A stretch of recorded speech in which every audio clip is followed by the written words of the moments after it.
अस्सलाम friends, I hope you are doing well. So last video में जो है हमने फ़िज़िकल प्रॉपर्टीज़ के बारे में काफ़ी डिटेल में बात की थी, ठीक है।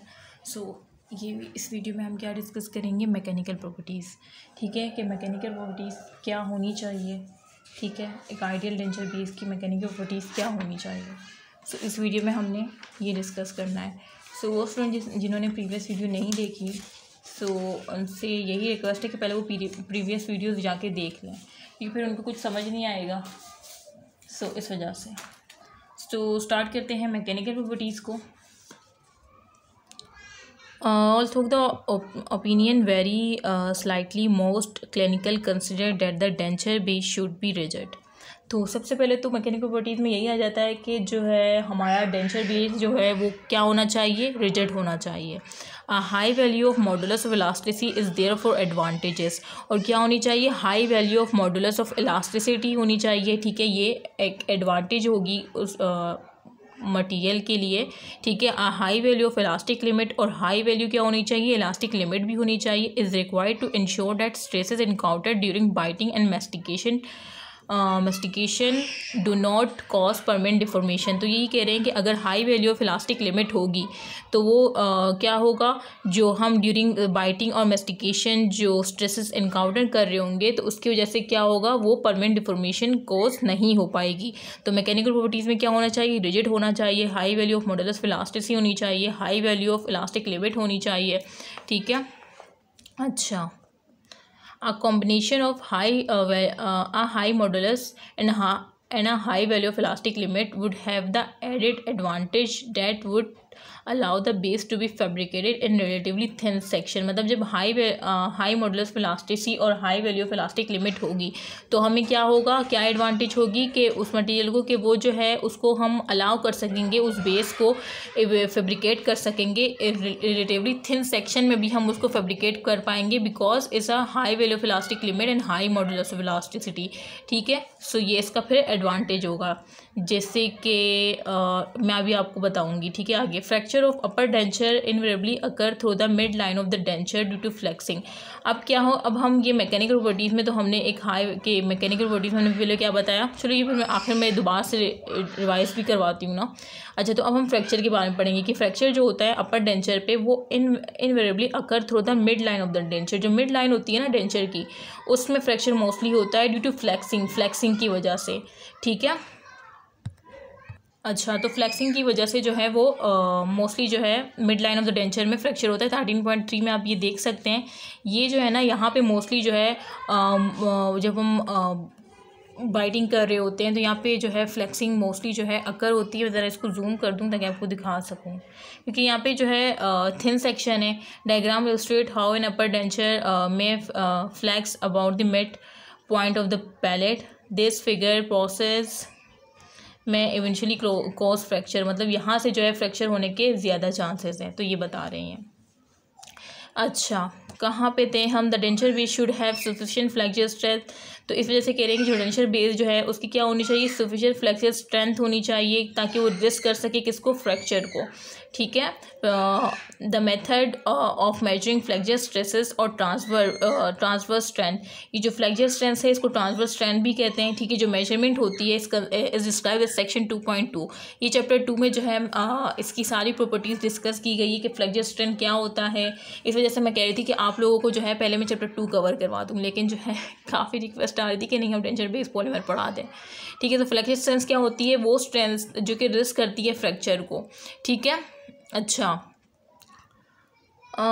fracture of the denture base in situ often occur by fatigue mechanism, in which relatively small fracture stresses over a period of time eventually lead to the formation of small crack which propagate through the denture resulting a fracture। अच्छा, तो ये क्या कह रहे हैं कि fracture जो होता है ना डेंचर बेस में, जैसे कि अब एक फ्रैक्चर हुआ है, ठीक है, पेशेंट को, अब वो जो है फ्रैक्चर कब हुआ होगा, आई थिंक वो कहीं से गिर गया होगा या कुछ एक्सीडेंट हो गया होगा, देन उसका डेंचर बिल्कुल, मतलब देन तो ठीक था, लेकिन उसमें क्या हो गया था, क्रैक आ गया था। तो वो क्रैक जो है वक्त के साथ साथ जो है प्रोपोगेट किया उसने, और बाद में कहीं जाके जो है जब वो आया पेशेंट कि भाई मैं तो खाना खा रहा था या चावल खा रहा था या रोटी खा रहा था, मेरा डेंचर जो है मेरे हाथ में आ गया, तो ये उसको पता नहीं होता, वो कहता है कि मतलब ये आपका सही नहीं है। तो ये हम फिर उसको मतलब आप उसको क्या समझाए, तो वो क्रैक प्रोपगेशन की वजह से जो है बहुत बाद में आके टूटा, जबकि वो टूट पहले ही गया था। ठीक है, सो वो यही कह रहे हैं कि fracture of the denture base जो होता है वो फैटिग मैकेनिज्म होता है, जो कि स्मॉल फ्रैक्चर स्ट्रेसेस जो है वहाँ पे मतलब जमा हो जाती है, और पीरियड ऑफ टाइम वो फ्रैक्चर स्ट्रेसेस वहाँ पे इकट्ठा हो के इवेंचुअली लीड करती है फॉर्मेशन ऑफ स्मॉल क्रैक की। ठीक है, स्मॉल क्रैक की फिर फॉर्मेशन करती है, जो कि प्रोपेगेट करता है थ्रू द डेंचर, पूरे डेंचर को में प्रोपेगेट करता है आहिस्ता आहिस्ता, और देन वो टूट जाता है रिजल्टिंग इन ए फ्रैक्चर। ठीक है, तो फ्रैक्चर स्ट्रेसेस इस तरह से जो है क्रैक प्रोपगेशन करती है और देन फ्रैक्चर हो जाता है। The base material should therefore have an adequate fatigue life. अब ये क्या कह रहे हैं कि जो बेस होता है ना, base material, denture base material, उसकी एडिक्वेट फैटिक लाइफ होनी चाहिए और हाई वैल्यू ऑफ फैटिक लिमिट होनी चाहिए। ठीक है, मतलब वो जो है उसकी फ्रैक्चर स्ट्रेंथ की कैपेबिलिटी जो है वो काफ़ी हाई होनी चाहिए। ठीक है, सो इस वजह से ये फैटिक लाइफ इसकी एडिक्वेट होनी चाहिए और हाई वैल्यू फैटिक लिमिट होनी चाहिए। तो ये सब आपने याद रखना है। ये सारी वो प्रॉपर्टीज है जो कि चैप्टर 2 में ऑलरेडी डिस्कस हुई हुई है। अच्छा, उसके बाद क्या है, when patient remove denture for cleaning और overnight soaking, there is a denture of fracture of the denture there is a danger of fracture if the denture is accidentally drop on a hard surface. कुछ patient जो है वो रात को जो है denture हटा लेते हैं या क्लीनिंग के लिए हटाते हैं। ठीक है, या ओवरनाइट सॉकिंग के लिए, तो ये बहुत ज़्यादा डेंचर होता है, फ्रैक्चर के चांसेस होते हैं कि अगर उनका डेंचर एक्सीडेंटली ड्रॉप हो गया ना हार्ड सरफेस पे, देन वो टूट जाएगा। The ability of a denture base to resist such fracture. और जो अब हम मतलब इस तरह से तस्वुर कर रहे हैं ना, तो इस तरह से फिर हम कहते हैं कि जो एबिलिटी होनी चाहिए डेंचर बेस की कि वो रेजिस्ट कर सके इस तरह के फ्रैक्चर को।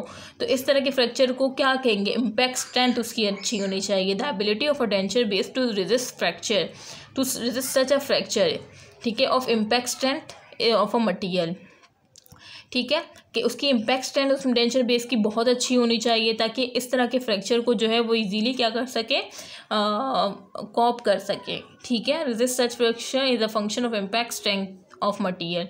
ठीक है, अच्छा, impact fracture of the denture में occur in situ if the patient is involve in violent accident अगर हो जाता है इन्वॉल्विंग द फेशियल रीजन पे। ठीक है, for example of the head hits a white screen during a motor accident. ठीक है, वो हेड बहुत तेज़ी से जो है वाइट स्क्रीन पे जाके लगता है मोटर एक्सीडेंट में। The fracture of the denture में then become embedded into soft tissue और मे बी इनहेल, मतलब सॉफ्ट टिश्यू में जो है एम्बेडेड हो जाता है और वो इनहेल भी हो सकता है। तो इम्पैक्ट स्ट्रेंथ जो है अचानक से वो या तो हार्ड सरफेस पे गिर जाए, अचानक से जो है कार एक्सीडेंट में जो है फेस जो है वो हेड जो है वो वाइट स्क्रीन पे टकरा जाए। ठीक है, ठीक है, सो उस वजह से हम कह रहे हैं कि उस फ्रैक्चर को बेयर करने के लिए इम्पैक्ट स्ट्रेंथ काफ़ी अच्छी होनी चाहिए।